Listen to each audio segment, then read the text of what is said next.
Baik, sebelumnya Bapak apresiasi terima kasih kepada semua siswa yang sudah berkenan menuliskan komentarnya.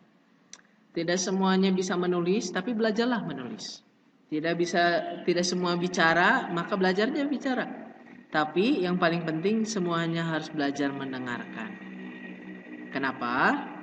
Karena mendengarkan itu salah satu kemampuan komunikasi yang mendasar dan semuanya harus bisa. Semua boleh nggak bisa bicara, tapi semuanya harus bisa mendengar. Gitu ya. Makanya kenapa Allah menciptakan mulut itu satu dan telinga itu dua. Artinya harus bisa mendengar lebih banyak dibandingkan bicara.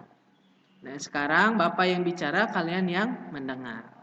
Suatu saat nanti kalian yang bicara, Bapak yang mendengar. Oke, lanjut lagi materi berikutnya adalah macam-macam komunikasi. Yuk kita lihat apa aja. Menurut lawan bicara, komunikasi itu ada dua macam. Yang pertama itu komunikasi interpersonal dengan diri sendiri. Yang kedua adalah komunikasi kelompok. Salah satunya organisasi. Sebenarnya tiap hari itu kita berkomunikasi dengan diri sendiri. Hari ini makan apa ya? Ini makanan enak nggak ya? Udah ini terus kita ngapain ya? Nah, kita ngomong sama diri sendiri dalam prosesnya itu disebut dengan komunikasi interpersonal. Dan kita mengajak bicara dan secara otomatis kita membuka dokumen. Apa ya? Ngapain ya? Kemarin udah ini ya. Kemarin baca ini jadi sekarang ngapain dong? Nah, sebenarnya kamu itu sedang berkomunikasi dengan diri sendiri. Itu penting. Penting menyatakan keadaan diri kita sendiri pada diri kita. Contoh, aduh kok gak enak banget ya, rasanya kok sedih. Nah, itu tuh kita harus bisa mendefinisikan, oh kita teh lagi sedih, oh kita teh lagi marah. Jadi kalau orang sedih itu buka ya, tiba-tiba di otak kita jalan. Bagian perpustakaan langsung bilang, oh sedih itu perasaan tidak enak, tidak menyenangkan, tidak bahagia gitu ya, disedih katanya gitu. Kok saya tuh bawaannya kalau lihat dia tuh kesel banget. Apa ya artinya ini? Tiba-tiba yang di dalam diri kita tuh buka dokumen. Oh itu namanya marah. Oh marah itu ungkapan perasaan. Jadi kalau kamu marah, kamu sedih, itu normal dan manusiawi. Bapak ulangi lagi. Itu normal dan manusiawi. Pertanyaannya mau berapa lama kita sedih, mau berapa lama kita marah. Nah itu kita yang tentukan.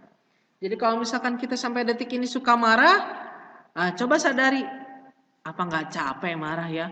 Ketika marah itu ada kepala panas, telinga panas, dada, jantung berdetak cepat. Nah itu marah tuh. Makanya Rasulullah bilang ketika kita sudah tahu kalau kita lagi marah, kalau lagi berdiri maka duduklah. Kalau nggak bisa berubah juga kalau tegak duduk, maka berbaringlah. Gitu. Biar berubah, detak jantung berubah. Biar suhu berubah, yang asalnya panas jadi berubah. Masih belum bisa berubah, maka berwudulah. Gitu. Biar apa? Biar dingin, biar adem. Terakhir masih belum hilang juga marahnya, maka sholatlah. Mudah-mudahan ketika sholat kita ingat Allah. Gitu. Itu maksudnya mah. Ya, jadi balik lagi. Kita sebenarnya dalam kehidupan sehari-hari selalu berkomunikasi. Minimalnya dengan apa? Minimalnya adalah dengan diri kita sendiri. Minimalnya dengan diri kita sendiri. Maka wajar kalau kita berkomunikasi dengan diri kita sendiri.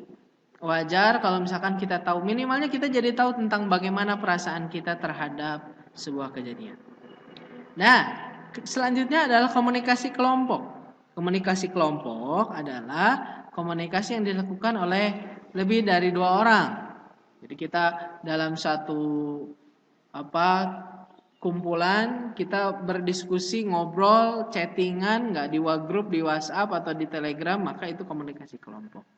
Pertanyaannya, apa itu organisasi? Apa kamu udah tahu? Gitu ya. Ini contoh cara berkomunikasi, ada lisan, ada tulisan. Apa itu organisasi? Organisasi adalah sekelompok orang yang memiliki tujuan bersama. Mau dia udah punya sekretariat atau tidak, selama dia satu kelompok lebih dari 2 orang dan punya tujuan bersama, maka itu organisasi. Contoh, Bu Neng, Miss Yuni, dan Bu Tiwi bikin grup tim huru hara. Nah, berarti mereka punya tujuan tuh. Apakah bikin huru hara kan? Atau bikin apa? Tim jalan-jalan ke Pangalengan. Nah, itu berarti ada kelompok orang yang punya tujuan jalan-jalan bareng-bareng. Nah, itu nama grup. Gitu ya. Nah, jadi itu namanya organisasi. Jadi yang namanya organisasi pada dasarnya kita berorganisasi karena itu kebutuhan manusia sebagai makhluk sosial. Gitu ya. Ada yang resmi, ada yang enggak resmi. Tentu kalau yang disebut dengan bikin grup tim huru hara kayak Bu Neng tadi, tentu itu enggak resmi ya. Tidak diketahui oleh Pak Agung atau Bu Imas. Nah, apa namanya? Ada yang resmi juga, artinya punya lembaga, punya sekretariat, punya kantor, punya keanggotaan. Nah, itu namanya organisasi resmi. Contoh ini. Nah, ini logo ini adalah Himpunan Mahasiswa Islam. Artinya semua mahasiswa Islam boleh gabung di grup ini.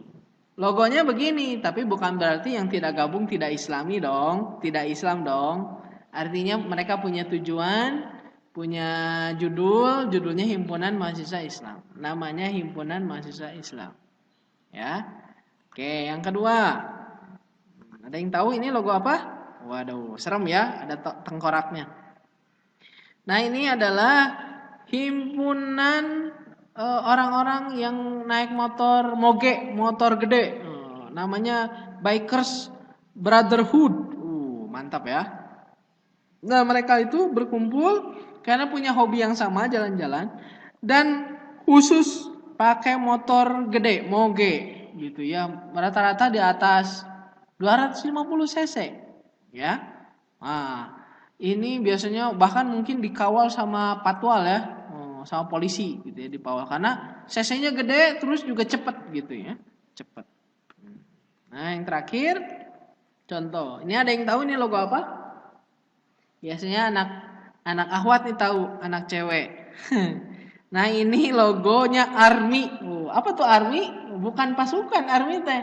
ARMY itu kalau bagi akhwat mungkin yang pecinta orang-orang sipit kayak Bapak gitu ya. Nah, ini adalah komunitas fanbase-nya BTS. Oh, mantap ya, Bapak tahu, gaul. Jangan-jangan Bapak ARMY juga? Ya, sedikit lah ya. Nah, ini adalah sama, ini juga organisasi meskipun tidak legal gitu ya, nggak tahu ketuanya siapa, sekretarinya siapa, bendaharanya siapa, tapi mereka adalah kelompok orang dan punya tujuan yang sama, gitu ya, seperti itu. Nah, jadi apa nih komunikasi dalam organisasi? Apa hubungannya? Ternyata dalam organisasi komunikasi itu dirangkum dalam sebuah namanya musyawarah. Apa itu musyawarah? Adalah metode atau cara untuk mengambil kesimpulan. Lewat apa? Lewat curah gagasan. Ya. Ini dari dulu udah ada. Dari zaman Rasulullah udah ada. Ini Allah berfirman, "Wasyawirhum fi amri, fa idza azamta fatawakkal 'ala Allah." Dan bermusyawarahlah dengan mereka dalam urusan itu. Kemudian apabila kamu telah membulatkan tekad, maka bertawakallah kepada Allah. Sesungguhnya Allah menyukai orang-orang yang bertawakal kepadanya. Gitu ya. Nah, apakah Rasulullah bermusyawarah, Pak? Rasulullah itu selalu bermusyawarah dalam segala hal. Banyak. Gitu ya. Salah satu contoh kejadian di mana Rasulullah itu menjalankan hasil musyawarah adalah salah satunya di perang Uhud. Perang di Bukit Uhud. Apa nih maksudnya? Maksudnya adalah saat itu Rasulullah bermusyawarah. Perang Uhud itu perang kedua setelah perang Badar. Ya, perang kedua setelah perang Badar. Terjadinya di Bukit Uhud dekat Madinah. Orang-orang kafir Quraisy itu mau datang, mau menyerang. Rasulullah semuanya berpendapat ya, silakan. Kita mau pakai apa nih? Pakai sistem strategi gimana biar kita menang katanya gitu. Biar kita selamat. Kata apa namanya? Kata beberapa orang yang pernah perang di perang Badar bilang, "Udah kita bertahan aja di Madinah. Jangan keluar. Udah bertahan aja di benteng di pertahanan." Tapi kata orang-orang yang baru masuk Islam, mualaf, yang masih semangat dan ingin berperang dan pengen syahid gitu, mereka bilang, "Oh, kita maju gitu ya, kita serang aja." Dan akhirnya semuanya bersepakat, "Oh, ya udah, diketok palu ya," kata Rasulullah. "Ya udah, kita ini aja kalau gitu sesuai kesepakatan bersama, yuk kita maju menyerang strateginya." Oke, disepakati. Gitu ya. Akhirnya disepakatin ada yang